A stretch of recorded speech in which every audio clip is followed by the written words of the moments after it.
Well, hey, Spire family, I'm here with Terrence Turman. And Terrence, you rolled in 2021 Spire Conference first time. Why'd you come? Tell me about you walking in the door. Well, I came to the conference because my team leader wanted us to have like a team retreat type deal. And so it was on the calendar for a while, and we're going to go down to Spire, have a good time, be refreshed. And, at the time when we planned that, it was an awesome idea. But as the year went on, I think as I got closer to getting ready to come to the conference, if you ask how I come in, I think the best way I can describe it is, have you ever been like doing everything that you dreamed of, but you were miserable? I think that's where I was. I felt like all the things that I had been praying for, all the things I felt like I was equipped to do, all the things I felt like I was called to do and lean into in this season, I was doing. But at the same time, man, I was empty and I was miserable. And so I was coming to the Spire Conference really on a last-ditch effort to revive my spirit for ministry. So you came in. Right. Tell me what you experienced. Well, before I got to the conference, I was leaving home and my wife, saw that I didn't want to go, and she was encouraging me all week to get excited about going to the conference. And right before I left, she said, Terrence, if you're going to be away from home for 3 days, not here to help, and you're going to Nashville without me, and all those different reminders, she's like, if you're going to go, then go and lean in.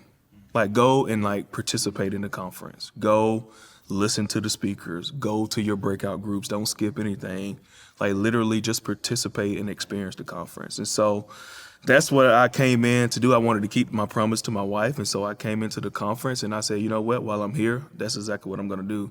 I'm going to lean in. And almost immediately from getting into the room, I felt like the way that the conference opened, where it was really focused on speaking to the pastor's heart and speaking to the weight that everybody was carrying into the room.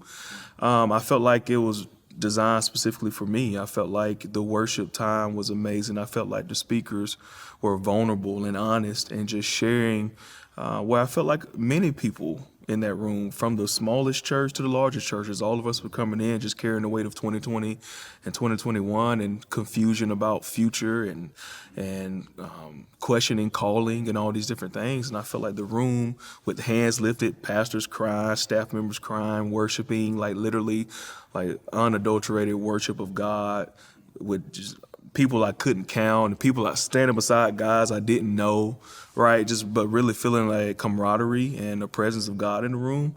I think that first night was the first time that I had felt free to worship in a public setting for maybe 4 to 5 months. There had been a season where even at church, even in our all-staff meetings where we have worship, where I just refused to raise my hands.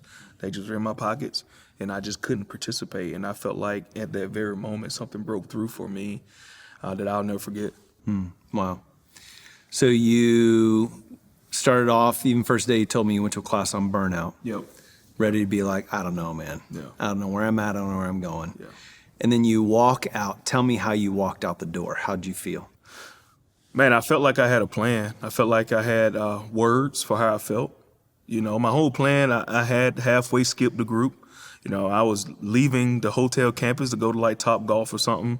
And then at the last minute, I just remember what my wife told me. And I was like, hey, man, let me out. I got to go to my breakout group. And so I get out and I go to my breakout group. I'm late. But, man, I sit at a table, and at my table was a children's worker that had been working in children's for 12 years, a senior pastor that had been working as a pastor for 30 years, a first-year senior pastor, a tech guy, a worship leader. And everybody came to the table expressing the same thing, that they were ready to get out. Actually, one guy said, I already have a new job. I'm starting construction next week. This is the last thing that I'm doing for my church. And I think within 3 hours, I felt like everybody at that table was able to identify what led to their burnout.